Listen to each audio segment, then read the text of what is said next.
Olá, meus queridos, eu estou aqui mais uma vez para cumprimentar-nos a todos com a paz do Senhor Jesus Cristo. Estamos aqui para darmos continuidade com os nossos subsídios da nossa EBD, Escola Bíblica Dominical. A você, meu amigo aqui de Presente Pitaço região, você é o nosso convidado a estar conosco presencialmente em nossa escola bíblica, em nossa igreja evangélica, Assembleia de Deus, Ministério do Belém, na nossa sede, na Rua Cuiabá 146, todos os domingos às 8h30 da manhã, ali em frente da Caixa Econômica Federal. E também na congregação aonde nós estamos, no mesmo horário, no bairro da Vila Esperança, na Rua Antônio Venâncio Lopes, 2034. Você também é o nosso convidado especial a estar conosco. Muito bem, queridos, essas aulas virtuais não substituem as aulas presencial. É importante o povo do Senhor estar reunido. Como dizia o saudoso pastor Antônio Gilberto, a escola dominical é o povo do Senhor reunido na casa do Senhor para aprendermos a casa do Senhor e também no dia do Senhor, que é o domingo. Então isso é muito importante nós entendermos. Existe, uma frase de um comentarista que ele traz assim: ninguém, daqui a pouco eu vou mencionar ele, ninguém é tão falta de sabedoria que não tenha que aprender. E também ninguém é sábio tanto que não possa compartilhar. Então isso é muito importante. Daqui a pouquinho eu vou mencionar ele de novo. Então precisamos estar cada dia com a mente aberta, com o nosso coração aberto para aprender a palavra do Senhor. Eu lembro agora de uma frase também que diz assim: todos os dias, quando você acorda, você tem duas opções. Ou você abre a boca para reclamar, ou você abre a mente para aprender. O dia é o mesmo, mas as ações, o resultado não. Os resultados são diferentes. E queridos, nós já tivemos a lição passada, que foi a lição de número 9, que falou sobre promessas para pais e filhos. Mais uma das promessas de Deus, que aqui poderíamos dizer que são promessas gerais, que é para toda a família. Aprendemos muito bem sobre isso. Deus, ele quando criou o primeiro casal ali, Adão e Eva, foi para que frutificar, que não tem nada a ver com filho, e multiplicar, e encher a terra e dominar e sujeitar sobre ela. Veja que aí começou com um casal, com um homem e uma mulher. Satanás hoje, eles estão invertindo esses valores. Você quer saber se a coisa é de Deus ou não? É como diz alguns comentaristas, é você colocar dois homens num deserto e deixar ele lá 100 anos. E deixar um casal no deserto 100 anos. Alguns podem até morrer, mas que vai multiplicar, vai. E se deixar dois homens ou duas mulheres, não vai se multiplicar, E muito menos encher a terra, que é a promessa de Deus. Muito bem, ou povoar a terra, que não é somente com um casal, Então isso é muito importante nós entendermos que Deus deixou pelo menos uma dessas três instituições que eu vou falar aqui. Deus deixou muitas outras coisas, mas eu quero mencionar aqui três instituições deixadas por Deus. A primeira foi a família.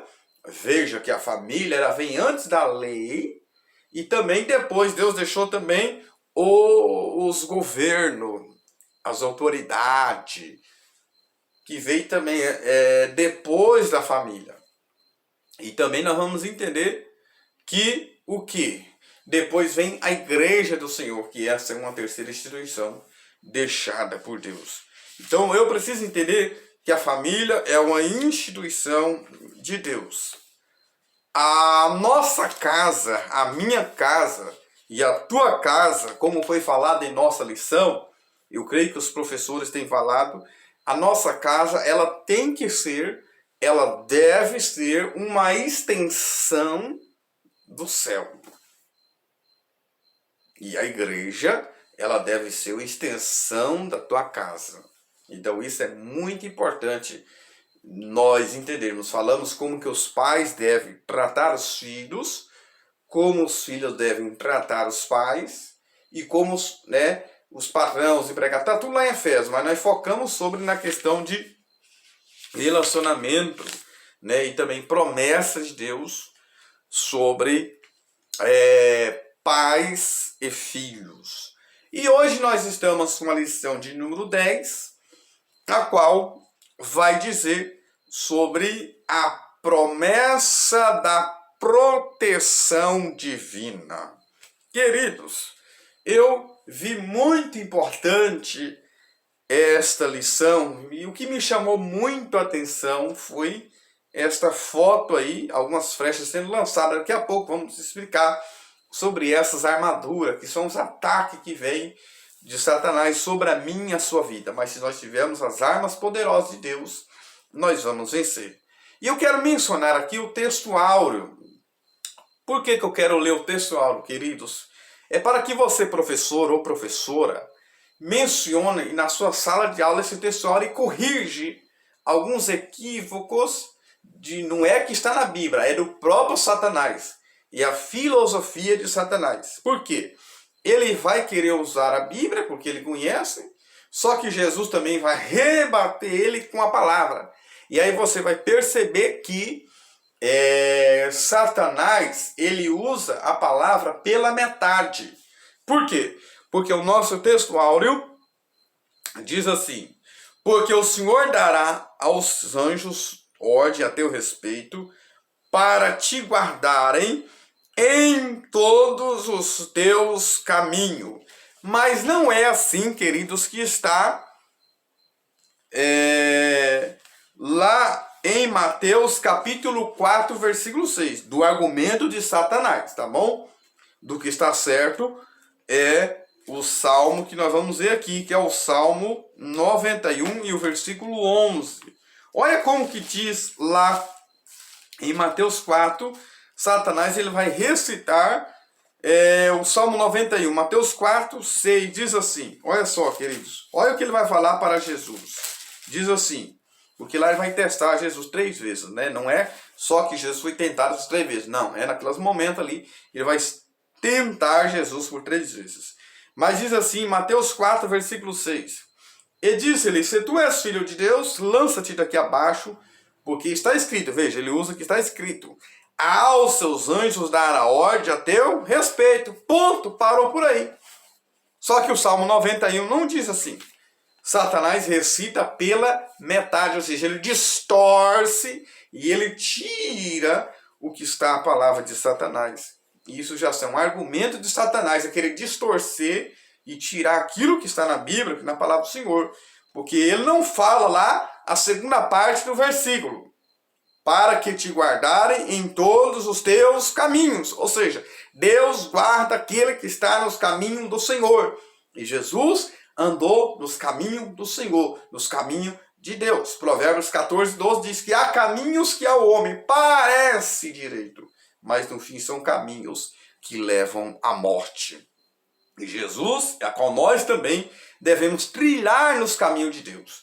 Só que Satanás, usando lá em Mateus 4, ele só diz a primeira parte, porque aos seus anjos dará ordem a teu respeito. Ele não continua para guardar em todos os caminhos. Então o professor já enfatiza isso aí, tá bom? Na sala de aula, que isso é muito importante. E a nossa verdade prática, Deus promete sua divina proteção a todos que são fiéis à sua palavra.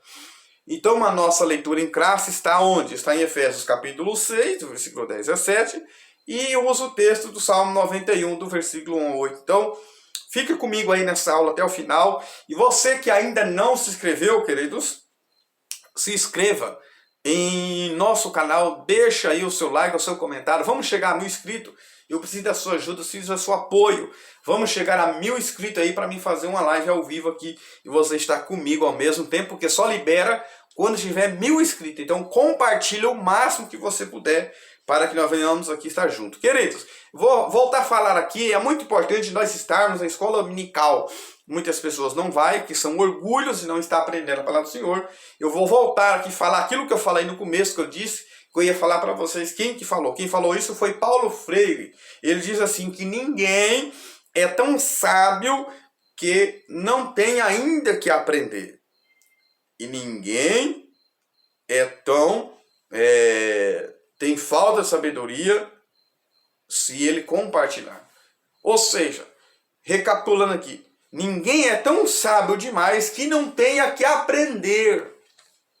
Ele diz que todos devem estar aprendendo, deve estar na escola dominical, deve estar aprendendo alguma coisa, deve estar estudando, com a mente aberta para aprender. E ele diz assim, talvez a pessoa diz, não, mas eu já sei de tudo, eu não preciso estar na escola dominical. Mas Paulo Freire também diz assim, ninguém é tão sábio de faltar sabedoria por ele compartilhar. Ou seja, é preciso nós compartilharmos e também recebermos essa sabedoria. Olha que algo muito legal, essa colocação de Paulo Freire. Ninguém é tão sábio que não tenha que aprender, e ninguém tem tanto que não possa compartilhar. Tá bom? Então você não vai faltar sabedoria se você compartilhar. Muito bem, queridos, eu vi que essa lição ela é muito importante para as nossas vidas. Nós vamos perceber, queridos, nessa lição, que ela tem um tema central que vai girar, que é uma palavra-chave, que vai girar em torno de todas as lições, todos os conteúdos. A nossa palavra-chave é sobre proteção, tá bom? É sobre proteção. Vamos falar um pouco sobre esta proteção divina.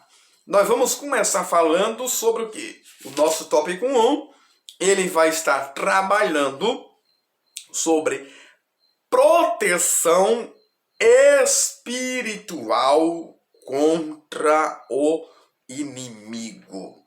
Nós sabemos, queridos, que nós temos inimigos. Pelo menos uns 3. Nós vamos perceber que esses são os mais poderosos, de onde vem a fonte. O primeiro inimigo que nós temos é o diabo. O segundo, a carne. E o terceiro é o mundo. Eu preciso entender, queridos, que o que é mais agravante e o que é mais prejudicial e que nós precisamos mais tomar cuidado é com a nossa carne. Tiago fala das nossas guerras internas, dos nossos conflitos internos, a qual nós temos que vencer a cada dia, porque nós ainda estamos em nossa natureza pecaminosa. Nós ainda estamos no mundo, que é o segundo inimigo, que é o mundo. O mundo aqui não é o mundo cósmico, é o mundo sistema. É o mundo sistema. E também estamos nesse mundo cósmico também.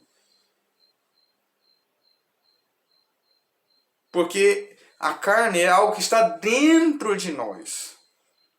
Agora o diabo é algo que está fora de nós. Pedro, lá em 1 Pedro 5,8, ele diz que nós temos que vigiar, estar atentos, porque o diabo, vosso adversário, ele anda bramando como leão, e não é o leão, Jesus que é o leão da tribo de Judá, como leão buscando a quem possa tragar. Veja que ele anda ao derredor. E eu glorifico a Deus porque o Salmo 34:7 diz que é o anjo do Senhor acampa ao redor do que os teme e os livre, tá? Sempre para nos atender, sempre nos livrar. Então nós já temos essa proteção de Deus. Então eu não posso dar brecha, porque nós vamos pegar aqui em Efésios, queridos. Quando nós olhamos Efésios capítulos 1 é o capítulo 6, o capítulo 1 ao 3 fala dos meus direitos. Do capítulo 4 ao 6 fala dos meus deveres, das minhas obrigações. E Paulo, quando introduz esta carta aos Efésios, queridos, ele inicia chamando os irmãos de santos, né? Lá em Efésios, vamos ler lá, Efésios capítulo 1, Paulo, e versículo 1, a Paulo, apóstolo de Jesus Cristo, pela vontade de Deus, aos santos que estão em Éfeso e fiéis em Cristo. Mas o que me chamou a atenção, queridos, esses mesmos santos, para esses mesmos santos, o apóstolo Paulo vai trazer também uma outra mensagem. Lá em Efésios, capítulo 4, e o versículo 27. Não deis lugar ao diabo. Veja bem, queridos, em Efésios 5,18, ele diz que temos que ser cheio do Espírito Santo e não embriagar com vinho. E momentos antes, nos mostra as características, as virtudes de alguém que é cheio do Espírito Santo. E o que é uma pessoa cheia do Espírito Santo? Tem que ter essas características. Aí vai falar sobre a pessoa não ser nessa, né? Uma pessoa ser prudente. Ele vai ensinar o caminho da prudência. Porque ele diz no versículo 15, veja prudentemente como andais. Ou seja, vocês são santos em Cristo, mas vocês têm que analisar como que vocês estão andando. Vocês estão comportando como santos de Deus? E não estava. Porque faltava prudência também no povo, dentre outros pecados ali. Mas eu poderia dizer para vocês aqui no hebraico, essa palavra prudência, o que é prudência, gente? Prudência no hebraico é a capacidade de calcular os efeitos futuros de uma decisão agora. É algo que eu tomo de maneira racional. É o refletir sobre os impactos que vai trazer nessa minha decisão ou de eu não tomar essa decisão. A prudência é isso. 1 Samuel 18 diz que Davi, ele andava com prudência. E Efésios vai trazer tudo isso aí antes de falar ser cheio do Espírito Santo. E Efésios, a partir do capítulo 4, já começa a falar dos meus deveres, do meu comportamento. Como que deve ser o meu comportamento. E ele fala para não dar lugar ao diabo. Ou seja, temos que não dar lugar para o diabo. E quantos estão dando lugar ao diabo com brigas, fofocas, intriga, contenda, mau testemunho, mau exemplo, com embriaguez? Cuidado final de ano, cuidado com a cerveja sem álcool, cuidado com champanhe sem álcool. Vamos ter prudência, vamos vigiar. Aonde estamos entrando? Aonde estamos caminhando? Isso é prudência. Eu até antes dessa aula, eu já tive aí, falei sobre as 7 armaduras de Deus. Vamos falar daqui a pouco sobre essas armaduras que devemos ter. Tem crente que dá lugar e o diabo entra. Tem crente que o diabo entra nele ou nela. Mas o Marco Viciano, eu gostei muito, a colocação dele, ele disse assim, quando ele fala desse impacto, né, que é tão grande, que não tem crente que o diabo entra nele, mas ele que entra dentro do diabo. Tem pessoas que procuram. É aquilo que Paulo falou, não deis lugar. Então nós precisamos conhecer esses inimigos. Primeiro ponto é conhecer quem são os meus inimigos. Não é quem está perto de mim, não é meu irmão ou a minha irmã. E também usarmos as armas poderosas, que nós vamos mencionar aqui no ponto tópico 1.2, fala os inimigos são espirituais, hein, Efésios? São inimigos espirituais. Então, se são inimigos espirituais, exige-se o quê? Exige armas espirituais, queridos. Paulo vai ensinar lá em Efésios, está tudo na lição, queridos. Meu propósito aqui não é ficar focado na lição, é trazer complemento para você, professor, ter mais um argumento na sala de aula. Porque vocês têm que estudar a lição. E lá em Efésios 6, Paulo falando, ele diz assim no versículo 12, porque não temos que lutar contra carne e sangue, mas sim contra principados, contra as potestades, contra os príncipes das trevas desse século e contra as hostes espirituais da maldade nos lugares celestial, que aqui não é o céu, está falando da igreja, gente. Aqui fala dessas 4 áreas de demônios, que é governo, catástrofes, sociedade e igreja. E eu preciso estar atento a isso, porque isso são inimigos espirituais, esses demônios. Então eu não posso ir lutar com arma física, eu não posso lutar com arma humana.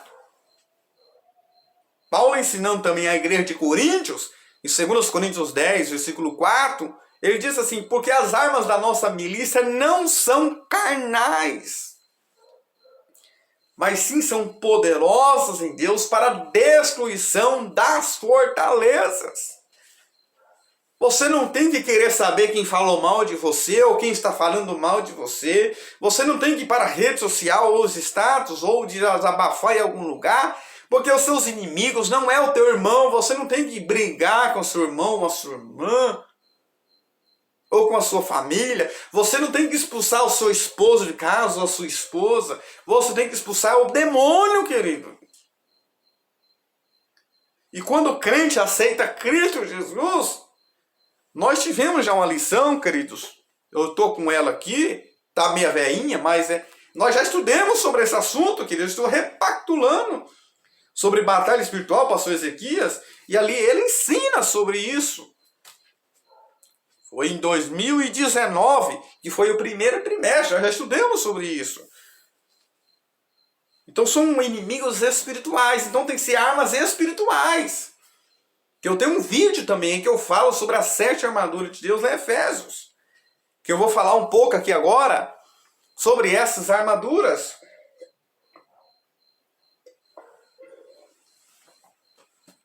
Lógico que eu não vou aqui ler na Bíblia para me ganhar tempo, mas eu vou aplicar para você.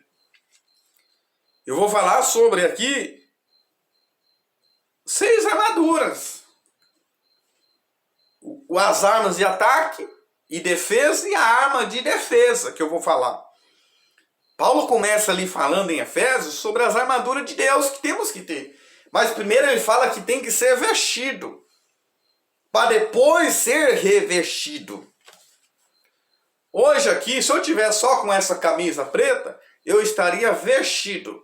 Mas Paulo ensinou que temos que ser revestido. Eu poderia usar o exemplo aqui de uma criança, quando ela está com frio, e ela está sem blusa e a mãe vai lá na madrugada, como minha mãe já fez muito isso comigo, ela ia lá e colocava uma blusa de frio, trazendo o que ele? Trazendo um revestimento, trazendo uma proteção, é um cuidado de a mãe. E nós estamos dando aqui essa lição, né, sobre a proteção divina. Tudo gira em torno dessa proteção. Assim como essa mãe cuida, em meio a esse esfriamento espiritual, o Pai vem com cobertura, o Pai vem com proteção sobre a minha e a sua vida. E uma dessas armas que Paulo começa a falar em Efésios, que é a primeira armadura, ele fala sobre o cinturão da verdade. Qual era a finalidade do cinto? Lógico que eu não vou trazer detalhes, mas eu vou aplicar dessas armaduras. O cinto é para amarrar, apertar, para que o soldado, Paulo tem uma visão do soldado de Roma, né? Que tinha a Pax Romana, que foi de 28 a 100 e pouquinho, que Roma era invencível, porque pelos seus armamentos bélicos, ela é invencível, da Pax Romana, ela era invencível, ninguém vencia Roma, ninguém dominava, porque seus armamentos e os soldados que eram unidos e preparados e bem equipados. E tinha que ter esse cinturão para ele se locomover, nos traz agilidade, nos traz segurança. Ia prejudicar as outras armas se ele não tivesse com o cinturão da verdade. O que é o cinturão da verdade? Nos ensina, queridos, espiritualmente, que temos que andar na verdade. Porque João 8,44 diz que o diabo, eu não vou ler, mas o diabo é o pai da mentira. E aí, quem mente se torna filho dele. E não existe, queridos, uma legalidade. Abraão não mentiu, ele mentiu mesmo, não mentiu nada. Como muitos falam que Abraão não mentiu, ele omitiu. Porque ele era meio irmão de Sara. Não omitiu coisa nenhuma, ele mentiu mesmo. Porque uma meia verdade se torna uma grande mentira. Por mais que era meio irmão, ele deveria ter falado a Faraó que era esposa dele. E trouxe, tanto é que trouxe consequências por ele ter mentido. Então Deus não aceitou aquela meia verdade, porque se tornou uma grande mentira. Você fala a verdade no seu trabalho? Você fala a verdade lá aonde você vai, no meio da sua família, o esposo com a esposa, os filhos com o pai? Tomemos cuidado. A segunda arma que temos que usar, que Paulo nos ensina, é a couraça da justiça. Esta couraça, ela tem a finalidade de proteger o quê? De proteger, ela protege, ela é feita, né, de couro e ferro também, escama de bronze. Se você quiser saber melhor, lê 1 Samuel 17, 5 lá, vocês vão ver. A sua função é proteger o pescoço, o peito, os ombros, o abdômen e as costas, dependendo da época ou civilização. Ou seja, ela protege os nossos órgãos vitais. Nosso coração, ele deve estar protegido. Ele deve estar seguro de tudo que se deve guardar. Provérbios 4, 23. Paulo diz, Salomão diz, guarda o teu coração, porque deles são a saída da vida. Precisamos estar com o nosso coração guardado. Não podemos guardar rancor, ódio, inimizades.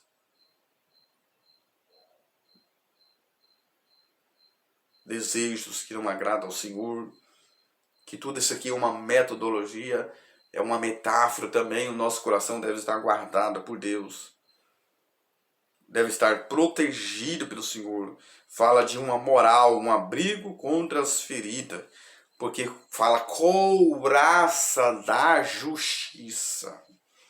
Ou seja, fala da justiça de Cristo. O homem por si mesmo não se justifica ou não tem como justificar diante de Deus.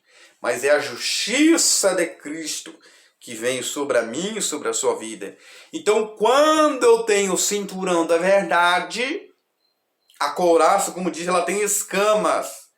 A couraça da justiça não nos fere porque eu estou na verdade. Quantos estão feridos? Quanto a justiça de Deus está sobre ele? Ou seja, a injustiça, porque eles não se guardam, eles não se protegem. Então aqui não está falando de injustiça. Quem pratica a justiça é justo. Ele vem para a luz. Quem pratica a verdade vem para a luz. Não pratica a injustiça. Então a couraça da justiça não nos fere quando eu estou na verdade. Então tem que vencer com a verdade. Jesus, quando venceu o diabo, ele venceu com a verdade. Paulo também usa calçados dos pés, a preparação do evangelho, ou seja, o soldado deve estar preparado. Fala de uma preparação do evangelho, que eu devo estar preparado, mas também receber esse evangelho, ter e viver esse evangelho e também anunciar esse evangelho. Tem que estar com os pés calçados, porque vai andar por valados, buracos. Então o soldado vai ter que estar com os pés calçados. E também Paulo fala sobre o escudo da fé. Uma proteção dos servos de Deus contra os dardos inflamados do maligno. Ou seja, o que são os dardos? São aquelas setinhas, está na lição aí na capa, umas setinhas que são atiradas de longe. Aquelas coisinhas que você acha que não é nada. É uma mentirinha, é uma invejinha, é uma coisinha pequena, mas traz um prejuízo para você lá na frente. É algo que você não policia, que você está vendo, que você está ouvindo. Tem que filtrar. Coisas que aparentemente são pequenas, mas trazem grande prejuízo. Se não tiver o escudo, que é aquele que protege a frente, frontalmente, Esse escudo, eu e você precisamos ter esse escudo, né? Ele protege, de forma retangular ele protege. Ou oval, né? De forma oval. Traz essa proteção. O escudo fala de minha defesa da fé. Eu tenho que ter fé. Que Satanás luta para os crentes de hoje esfriar a sua fé, perder a sua fé em Deus. Mas eu tenho que ter o escudo como fé, o escudo da fé. Não posso perder a minha fé. Essas pequenas setas da incredulidade, essas coisas pequenas, não pode ter. Pode até vir. Como diz um ditado, não podemos impedir que um pássaro assente ou pose em nossa cabeça, mas podemos impedir que ele faça ninho. Somos atacados. Paulo também falou da primeira, da segunda, da terceira, agora a quarta, falei também agora a quinta, o capacete da salvação, ou seja, a nossa mente protegida por Deus. O capacete por salvação. Ou seja, eu tenho que ter a salvação por a esperança. A minha mente tem que estar protegida. O meu cinco sentidos tem que estar protegido. Aquilo que eu estou vendo, aquilo que eu estou ouvindo, aquilo que eu estou falando, aquilo que eu estou cheirando. Tudo isso precisa estar protegido pelo capacete da salvação. Falei aqui das armas de defesa. Paulo também fala da espada do Espírito, que é a palavra de Deus, que ela ataca e também nos defende. Jesus venceu com a Bíblia. Ele venceu com a palavra. Eu mencionei aqui essas 6 armas. Só que Paulo finaliza falando de umas 7 armas que é muito importante, que já é mais uma arma espiritual mesmo, que é a oração. Paulo ensina orando por mim para que eu possa falar livremente na cadeia. Ele não pediu para ele sair da cadeia, mas que ele possa ter liberdade de expressar ali, que é da onde ele tirou a mensagem na cadeia, disse o soldado romano. Então, precisamos usar essas armas espirituais do crente. Está aí no tópico 1. E aí o tópico 2, a maravilhosa proteção de Deus, a proteção de quem se relaciona com Deus. O meu relacionamento com Deus vai me dar essa proteção, queridos. Você tem se relacionado com Deus? O Salmo 91 traz uma promessa muito maravilhosa de proteção. Ele livrará você do laço, do passarinheiro e da peste perniciosa. Livrará das setas que voam, que são esses dardos, que são enviados sobre a minha sua vida. Ponto 2, Deus é o nosso refúgio e fortaleza. É nele que temos que nos refugiar, nos fortalecer em Deus, queridos. E aí, ponto 3, da onipotência de Deus. Ele é onipotente, quer dizer o quê? Que Deus, ele tem poder. Ele é o Todo-Poderoso. O Senhor se apresenta em Gênesis 15, Abraão, eu sou o teu escudo, o teu guarda-não, Deus. E se apresenta também em Gênesis 17 como Deus Todo-Poderoso. Que dizer que Abraão venceu aquelas guerras lá quando foi com aqueles 318 soldados. Não foi pela sua força, não foi pela sua capacidade, mas foi Deus que foi o escudo de Abraão. E Deus está dizendo para mim e você que Ele é o meu escudo e teu escudo, promessas e proteção, os inimigos serão derrotados. Deus é que vai fazer isso, queridos, não é eu com minhas próprias mãos. Deus vai aniquilar, colocar os inimigos debaixo dos seus pés. Vai, inclusive, o último deles, o inimigo, o último é a morte, Paulo diz lá em Coríntios, vai aniquilar a morte. Ponto 2, segurança e vitória para os que temem ao Senhor. Tem segurança, tem vitória. Quem teme